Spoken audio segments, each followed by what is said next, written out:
Hello and welcome to Divinity Original Sin 2, an RPG from Larian Studios, makers of Divinity Original Sin 1, surprisingly enough. This is a game in the style of Baldur's Gate 2 and those old games where you have sort of pseudo-isometric views, full RPGs, but it contains a rich world with lots and lots and lots of different ways to approach combat. It uses the environment, it uses different elemental effects, you'll see the whole thing. This is episode 0, where we're going to do the character creation and then get into the actual game proper in episode 1. However, both are going to be released at the same time, so if you want to skip the character creation, by all means, you can do. Let's just take a quick look at the options. Nothing really worth worrying about in the display options other than I'm going to cap my frames just so that I have more overhead for recording. Otherwise I would put that up to 144 Hz because that's what my monitor supports. Overall quality ultra, that should be fine.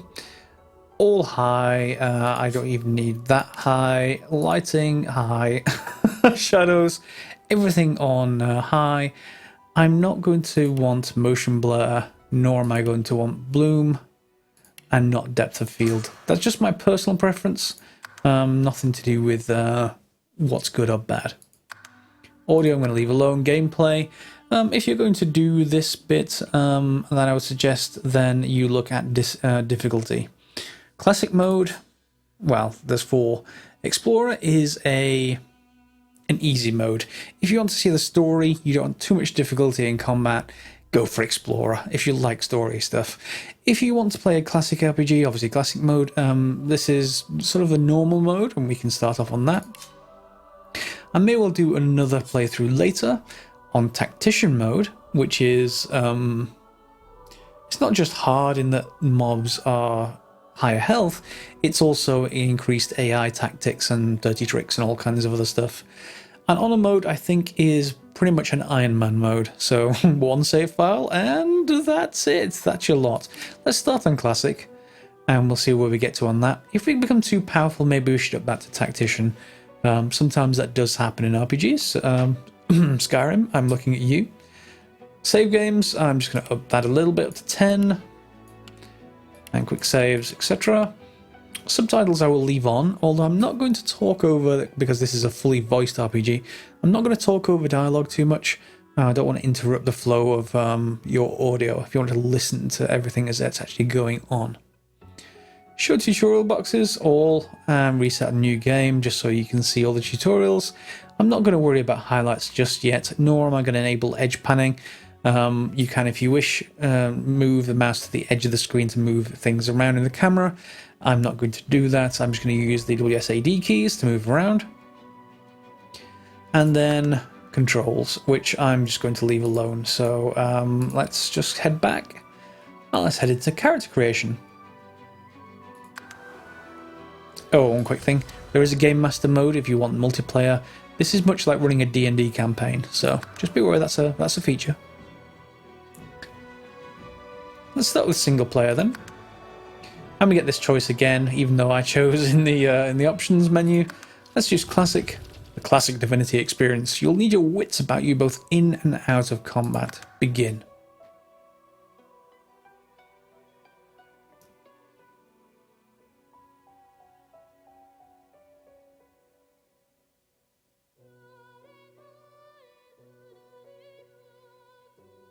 So here we have our character creation screen. I'm going to go male, just because I'm male. And here's where it's worth explaining some really important parts about Divinity Original Sin, assuming you haven't already skipped forward to gameplay, in which case, well done for sticking with me. Some of the things that really differentiate Divinity Original Sin and its sequel from every other game like this is that you can be whatever you want to be. It doesn't define you, it doesn't constrain you into specific RPG roles. So although it's going to have a preset at the bottom, so let's just choose something to start off with. Let's say we go for a custom human, and let's say we go for a wizard. Okay, so it seems like a regular wizard in any other RPG, except that if we just go into the preset we can have a look at the abilities. Now, the abilities are what fills up your hotbar at the bottom of the screen. And if we edit those, we can just change to Huntsman, which is just more like a bow thing. Warfare, so swords and axes.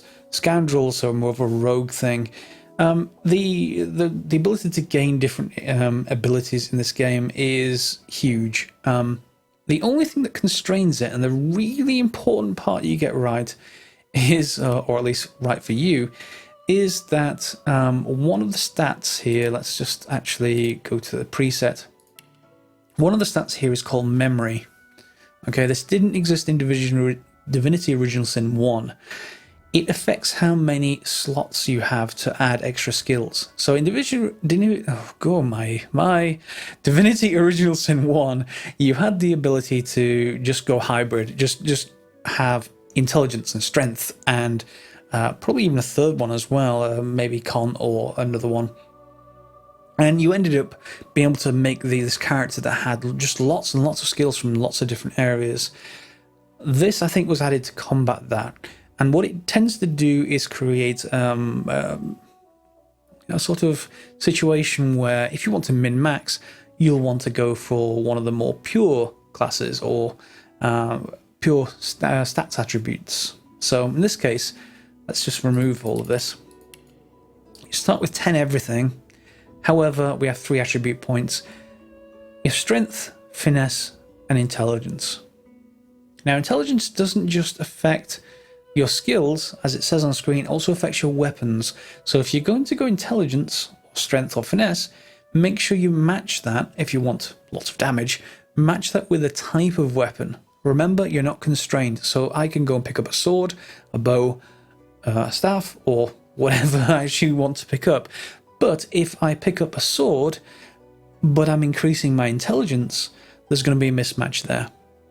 And if I go for intelligence-based skills, they're going to target enemies' magical armor, and unfortunately the sword will target physical armor, so that's not going to be as good as keeping everything in one stat.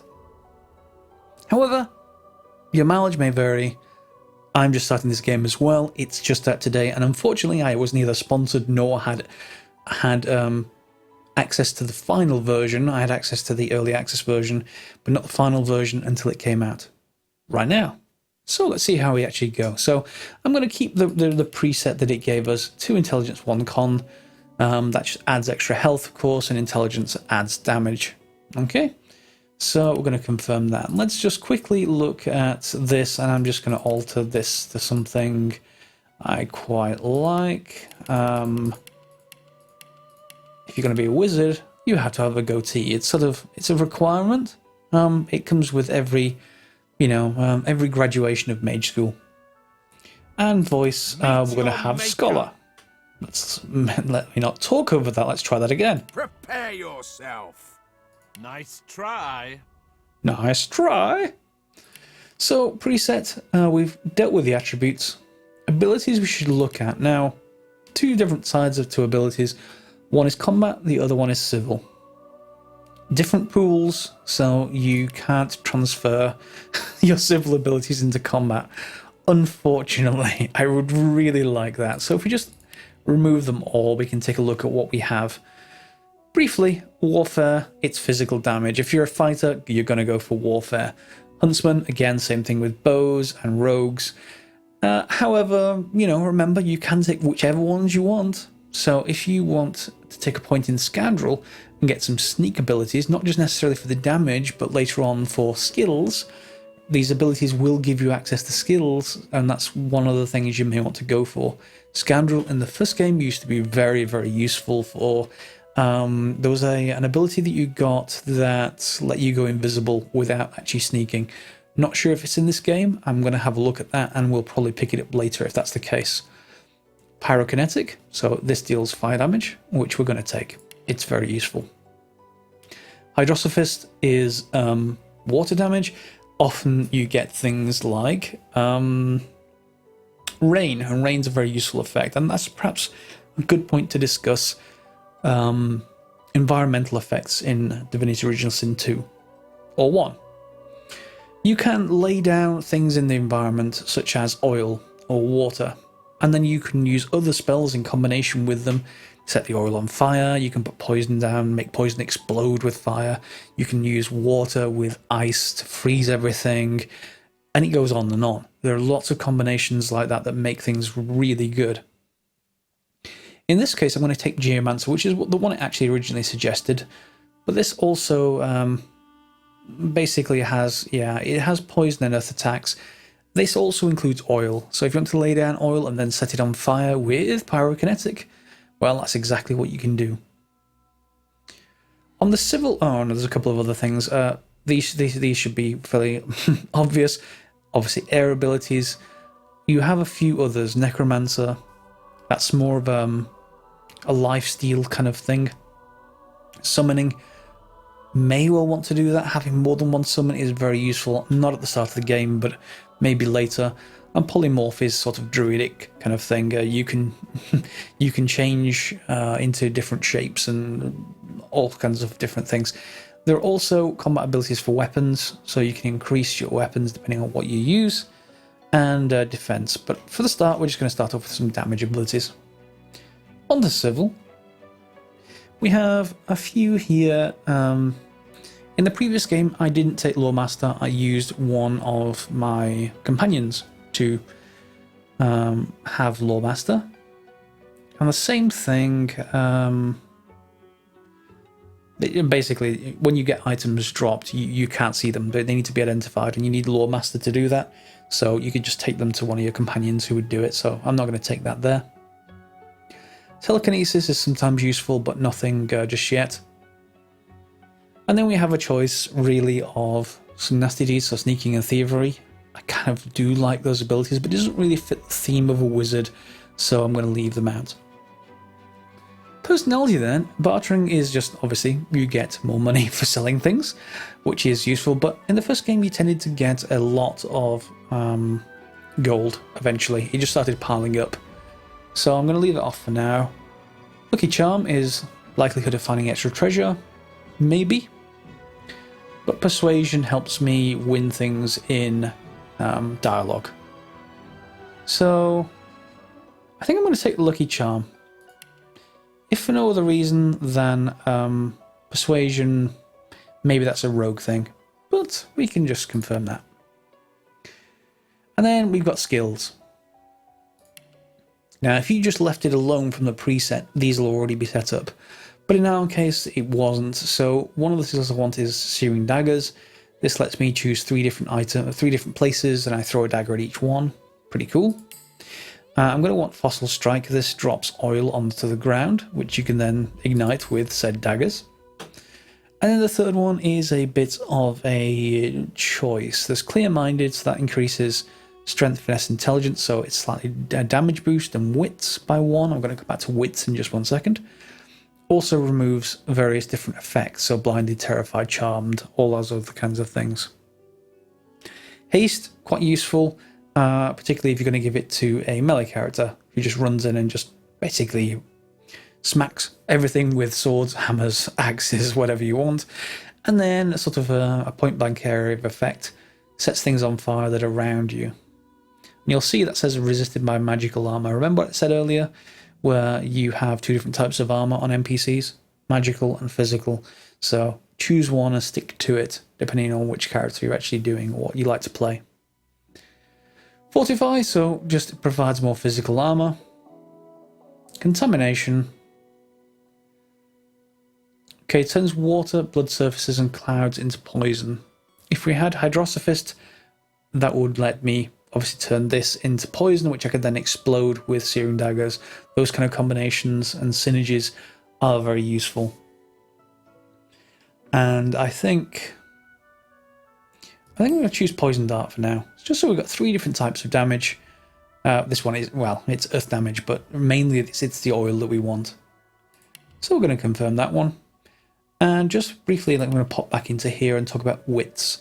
So humans in the early access game version of this got a bonus to wits, but I think they've taken the racial bonuses off, so you no longer get that, unfortunately. I want an extra 2 points then in that case, but it's not going to give me those. So it allows me to detect traps and find hidden treasures. Again, you'd think it more of a rogue thing, so let's just leave it out for now. And that's pretty much it. We can choose tags for... well, I'm just going to skip to tags for a second. I'm just going to go Scholar because I'm a wizard. And of course I'm going to go Scholar. Talents. Let me just remove that. These are things you get every few levels, and if you like, they're like feats in Dungeons and Dragons. They basically give you abilities, others modify the way you play the game. So in this choice, I'm going to see if I can get grenades. I had grenades in the first game, and that lets me just have much longer range. The one that I actually selected to start off with was... which one was it? Far Out Man. So it increases the range of my skills and scrolls by 2 meters. Doesn't affect melee and touch range skills. Fine, but if we go for... Gorilla? No. It is Slingshot. Extra 5 meter range to grenade throws. So I'll take that for now. Some of the other ones that might be worth you looking at. Mnemonic. That gives 3 extra points in memory. So I remember what I said before about getting limited by memory. You could take that and that will give you 6 points to start off, which would be pretty cool. Lone Wolf is another one to look at. If you like to play just with 1 or maximum 2 people, so yourself and one other, you get lots of extra stats. And of course, that may be to your taste. But I'm probably going to end up with a full party of 4, so best not to go Lone Wolf. That would be a waste. And there's other things like Glass Cannon. So you get AP, but your magic and physical armor don't protect you from statuses. So yeah, it really does cut down your defenses. Lots of others, you can look through this yourself. There isn't anything specifically important, I don't think. Or at least not for Wizard. You can lower cost, but then you have to stand in the surfaces. So a lot of these have downsides. One thing that did used to work very well in earlier, in Divinity Original Sin 1 was Leech with sort of a zombie kind of build. Again, Life Leech, you stand in blood, which you can generate by stabbing things, I think, and it will heal you while you're killing things. So they took the use out of that later on in Divinity Original Sin 1 with some patches, but we'll see if that actually works in this playthrough. And Pet Pal is useful at some point if you like lots of story. You're able to talk to animals then. I'm not going to start with that one. And I think that's pretty much all I want to comment on that at the moment. One other thing that you can do that I'm not showing you so far is play as an undead character. If you do, things will change significantly. Instead of healing with healing potions, you have to heal with poison potions. And healing potions or healing thrown at you will damage you. Just the opposite. Lots of mobs will run away from you. You have to hide. You have to play it otherwise. That's a very, very different kind of game. And I suggest if you go undead, do maybe stay your entire party undead so that you don't have a mismatch in the abilities and the items that you're going to pick up. So on finally to instruments, which is nothing more than, as far as I know, nothing more than which instrument plays in certain combat situations and various moments. So, cello. Yeah, I quite like that. Not much a fan of the 2 kind of guitar replacements.